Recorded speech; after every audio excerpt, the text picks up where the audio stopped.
बंगाल में हम लोग देखा जाए तो 50% 50% महिलाओं है वोटर्स के अंदर। और पिछले चुनाव में भी देखे हैं कि देश का महिलाओं ने बीजेपी को बहुत अच्छी खासी सपोर्ट दिया है। तो इस बार बंगाल के लिए स्पेशली ये संदेशखाली का जो भी हम लोगों ने देखा सुना, इसके बाद मोदी का गारंटी क्या है? पहली बात है कि एक तो मेरा खुद की सोच क्या है, राजनीति छोड़ दीजिए। भारत की 50% जनसंख्या वो भारत की विकास यात्रा में भागीदार बननी चाहिए कि नहीं बननी चाहिए। अगर हम भारत की 50% जनसंख्या को विकास यात्रा में भागीदार बनाते हैं तो देश की इकोनॉमी को एकदम से नया क्षेत्र में बल मिल जाएगा। तो मैं गुजरात के मेरे काम को भी देखिए, मैं महिलाओं को सबसे ज़्यादा एम्पावर करने में ताकत लगाता। कोई कहीं कुछ बुरा था इसलिए नहीं, मुझे पॉजिटिव लगता है। अब जैसे मेरे यहाँ अमूल डेयरी एक बहुत बड़ा उदाहरण है आपके सामने, या लिज्जत पापड़ बहुत बड़ा उदाहरण है। ये दोनों आज किसी भी कॉरपोरेट वर्ल्ड को कंपटीशन करते हैं, लेकिन दोनों महिलाओं के द्वारा चलती है। मतलब हमारे देश की महिलाओं की इतनी बड़ी ताकत है कि वो पूरी स्थिति बदल सकती। अब मैंने खादी पर बल दिया।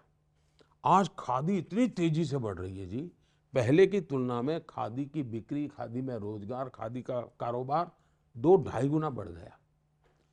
लेकिन आप देखेंगे तो खादी में 80% काम करने वाली महिलाएं हैं। हमने विमेन सेल्फ हेल्प ग्रुप बनाए, 10 करोड़ महिलाओं को जोड़ा है। लेकिन अभी तक क्या है, हमने महिलाओं को छोटे मोटे कामों से कर लिया तो वो एम्पावर हो गया। नहीं, मैं उसको एकदम से ब्रेक थ्रू करना चाहता हूँ। इसलिए मैंने अभी ड्रोन दीदी का काम उठाया है। जब गांव के लोग देखेंगे कि ये तो ड्रोन पायलट है, ड्रोन चलाती है, खेती करती है, तो महिलाओं की तरफ देखने का दृष्टिकोण बदल जाएगा। मैं एक साइकोलॉजिकल बैरियर तोड़ना चाहता हूँ। तो एक तो मेरा इन जनरल एक कमिटमेंट है। अब जहाँ तक बंगाल का सवाल है, मैं मानता हूँ कि सुरक्षा एक सबसे बड़ा गंभीर मसला है। जिस प्रकार से संदेशखाली की घटनाएं घटी और जो दबी हुई कोई माता बहन अपने व्यक्तिगत जीवन में बाहर खुलकर कुछ बोलने की हिम्मत नहीं करती है। संदेशखाली में जिस प्रकार से मैं उन माताओं को मिलाता था, आंख में से आंसू निकल आते थे, सुनता था तो दर्द होता था। और पॉलिटिकली शेल्टर मिले और उस प्रकार से व्यवस्था हो, तब जाकर के बहुत बड़ी चिंता होती। और सरकार किसी भी हालत में उनकी बात सुनने को तैयार ना हो।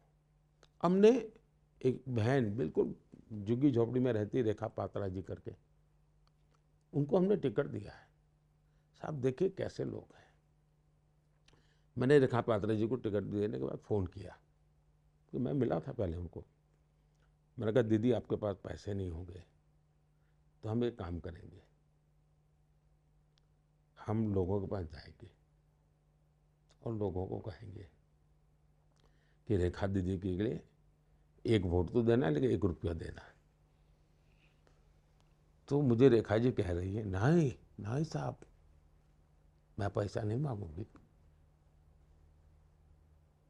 मैं पैसे नहीं मांगूंगी, मैं हाथ जोड़ के मांगूंगी कि वोट दो, मुझे पैसा नहीं चाहिए। साहब जिस बंगाल में ये नारी शक्ति हो, वो बंगाल देश को आगे ले जा सकता है। और इसलिए मैं मानता हूं कि बंगाल में नारी शक्ति, ये नारी के द्वारा उत्पीड़न जो चल रहा है, उसका जवाब भी नारी शक्ति देगी और दिखाएगी कि एक नारी सत्ता पर बैठी है और ये जुल्म हो रहा है, दुख उसका है महिलाओं को। कोई एक सरफरा पुरुष बैठा होता और गड़बड़ होती तो महिलाएं कहती ये तो निकम्मा है। कि एक नारी के रहते होता है तो लोग नहीं सहन करते, और उसके कारण पुरुषों को भी दर्द होता है। पुरुषों को भी दर्द होता है, ये कैसे चल सकता है जी। और उसके कारण बंगाल में मैं समझता हूँ एक बहुत बड़ा परिवर्तन, मैं बिल्कुल एक समय इंतजार कर रहा है, वो कुछ नहीं है जी, सब बना बनाया पड़ा हुआ है जी।